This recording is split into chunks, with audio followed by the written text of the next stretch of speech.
ఇచ్చేవచ్చు. అంతకుముందు కనుక జనసేనకి అట్లా బోల్డ్ అంతమందికి ఇచ్చారు కదా సీట్లు. బీజేపీలో కూడా తెలుగుదేశం వాళ్ళని తీసుకెళ్లి బీజేపీ తరపున టికెట్లు ఇచ్చి గెలిపించుకోలేదా? అట్లా చేసుకోవాలి వీళ్ళు. లింగంనేని తీసుకెళ్లి వీళ్ళ తరపున ఇవ్వడమా, లేకపోతే అతని పేరేంటి భాష్యం రామకృష్ణ సిద్ధంగా ఉన్నాడు, ఆయన తీసుకొచ్చి వీళ్ళ పేరుని ఇవ్వడమా అన్నటువంటిది జరిగేటటువంటి అవకాశం ఉంటుంది. దానికోసం ఏమన్నా అడగచ్చు సార్. ఒకటి ఈ మధ్యకాలం ఈ రాజకీయాల్లో ఈ లడ్డూకి సంబంధించి ఈ హడావుడిలో జగన్మోహన్ రెడ్డి కూడా ఆయన ఎక్కువ తెలుగుదేశం పార్టీనే టార్గెట్ చేస్తున్నారు, టీడీపీ మీద విమర్శలు చేస్తున్నారు. కూటమిలో ఉన్న జనసేన గురించి కానీ లేదంటే బీజేపీని కూడా పెద్దగా ఆయన కూడా టార్గెట్ చేసి మాట్లాడట్లేదు. ఆ విషయంలో ఆయన మరి ఈ ఫోకస్ అంతా దీని మీదే ఉంది. ఓ పక్క బాబు గారి నుంచి కూడా మిగిలిన పార్టీల మీద ఒత్తిడి ఉంది జనసేన బీజేపీ మీద అని. మొన్న మీటింగ్ తర్వాతే వాళ్ళు కూడా కొంచెం మాట్లాడడం మొదలెట్టారు, జగన్ మీద విమర్శలు చేయడం కూడా మొదలెట్టారు.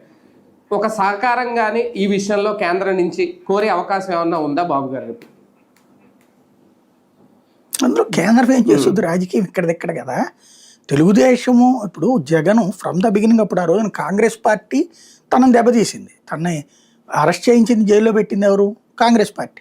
చంద్రబాబు గారు అదే మాట అంటారు. కానీ పేరుకి సోనియా గాంధీ పెట్టిన సోనియా గాంధీని అలా ఒప్పించినోడు చంద్రబాబు నాయుడు అన్న జగన్ కొన్న ఫీడ్బ్యాక్.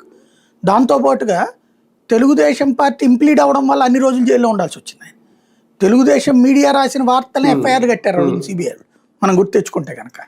కాబట్టి అదంతా చంద్రబాబు నాయుడు తన టార్గెట్ తప్పించి సోనియాని చేయలేదు. మీరు గుర్తు తెచ్చుకుంటే కాంగ్రెస్ గురించి ఒక్క మొక్క మాట్లాడలేదు 2014. అతని only from the beginning target Telugu Desam ఉండేది 14లో కూడా.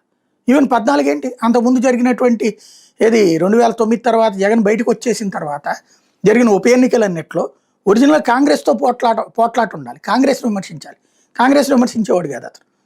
అతని లెక్క ఏంటంటే జాతీయ స్థాయిలో భారతీయ జనతా పార్టీ కాంగ్రెస్ వాళ్ళ జోలికి పోవద్దు, మనం వాళ్ళని ఏం అనొద్దు. కాంగ్రెస్ను కొట్టాల్సింది కొట్టేశాం, కాంగ్రెస్ అంతా ఇప్పుడు తన పార్టీలోకి వచ్చేసింది. తన పార్టీలో ఎక్కువ మంది కాంగ్రెస్ భావజాలకులే ఉంటారు. వాళ్ళు కాంగ్రెస్ వాళ్ళు జగన్ ఇబ్బంది పెట్టారు కాబట్టి ఇతన్ని ఓన్ చేసుకున్నారు, కాంగ్రెస్ రిజోన్ చేసుకున్నారు అంతే. వాళ్ళు జగన్లో కాంగ్రెస్నే చూస్తారు కాబట్టి కాంగ్రెస్ జోలికి పోడు ఇతను. మీరు అబ్జర్వ్ చేస్తే రాహుల్ గాంధీ గురించి కానీ సోనియా గాంధీ గురించి కానీ ఎప్పుడైనా కామెంట్ చేశాడు అతను? ఆ తర్వాత ఈ రోజు వరకు చేయలేదే.